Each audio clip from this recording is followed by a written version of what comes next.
All right, for 82, we've got two functions that are defined as integrals, and they want us to figure out when is one function above the other. So we're going to use our calculators to see the solution to this, but I first need to evaluate each one of these integrals. So I have t to the third over 3 minus t squared evaluated from 0 to x, and that's going to end up being x cubed over 3 minus x squared. Plugging in 0 gives me 0, so I don't need anything else. T squared over 2 evaluated from 2 to x is going to be x squared over 2 minus, and plugging in 2 gives me 2 squared over 2, which is 2. So the question then becomes, when is this function greater than this function? And while you could try to solve that algebraically, this would be a great time for calculator use. So I'm going to type those two equations in separately. I'm going to use the window from 0 to 4 like they gave us, and I see two graphs here like this. In this case, I'm looking for when the first graph, which is the blue one, is above the red one, and I'm looking for the greatest value on that interval. So at the end of the interval, it looks like the red graph's still on top, so this is the point in question, and I can find the intersection point quickly on my calculator. 1.38 looks like our best answer, B.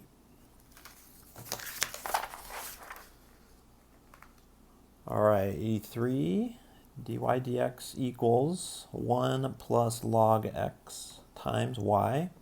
You should recognize as a separation of variables problem. So I'm going to start off by moving the y to the other side, leaving everything else alone, and moving the dx to the right. I'm going to integrate both sides. The left side ends up being pretty easy. We've got natural log y. On the right side, I have x plus, and then the antiderivative of ln x is actually a little integration by parts problem. You might be thinking 1 over x, but that's the derivative, right, of natural log, not the antiderivative. So I'm going to make dv1 and v be x, and so the integral of log x dx is actually x log x minus the integral of 1 over x times x, and that's x log x minus the integral of 1 x log x minus x. So I get x log x minus x for that piece. The x's end up canceling. Don't forget your plus c. And exponentiating both sides gives me y equals e to the x log x. And I can put the plus c up here, or I can put the constant out in front.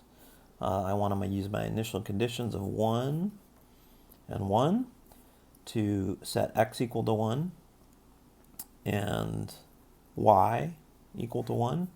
Log 1 is 0, and so this is a e to the 0 equals 1. A turns out to be 1, so my final answer here is e to the x log x, and that looks like E.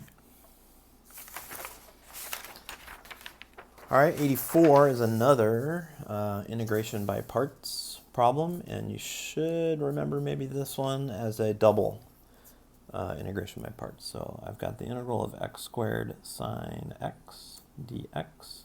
I'm going to let u be x squared, du be 2x, and then dv is going to be sine x dx. V is going to be the antiderivative of that, which is minus cosine x.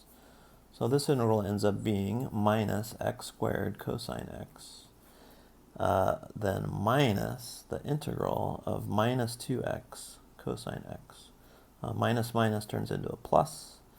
I've got minus x squared cosine x plus, I'm going to pull the 2 out in front, and then I've got x cosine x as a new problem, and that is another u sub problem. So u is going to be x, du is going to be 1, dv is going to be cosine x, and v is going to be the antiderivative of that, which is sine x. So this little part right here is going to be x sine x minus the integral of sine x, and that's x sine x minus a negative cosine, so plus cosine x.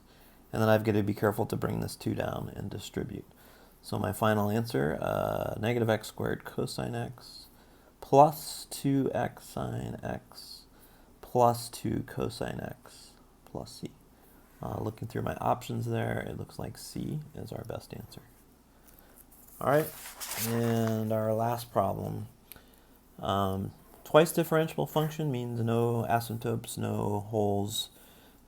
It should be a continuous smooth graph. F of 1 equals 2 is a point on the graph. F of 3 equals 7 is another point on the graph. I don't know what this function looks like, but it does for sure pass through those 2 points. Okay, average rate of change, AROC, is just slope. So I'm going to do 7 minus 2 over 3 minus 1. I get 5/2. So 1 is definitely true. The average value of f, the formula for that is the integral from 1 to 3 of f of x divided by the difference of the interval, which is 2. So the bottom is 2. The top, though, is information that I don't have. I don't have a function rule. I don't have a graph. I don't have anything about f. In fact, you can imagine there's lots of different possible graphs that would go through these 2 points. And so finding the average value kind of doesn't really make sense. And so actually, I can't answer the average value of f. The average value of f prime is going to be the same formula, but this time applied to f prime. And this one I can work out because the antiderivative of f prime is f. And so that's going to be f of 3 minus f of 1 over 2. And that actually is going to end up being the same thing as number 1. So it looks like 1 and 3 are my options. D is my answer there.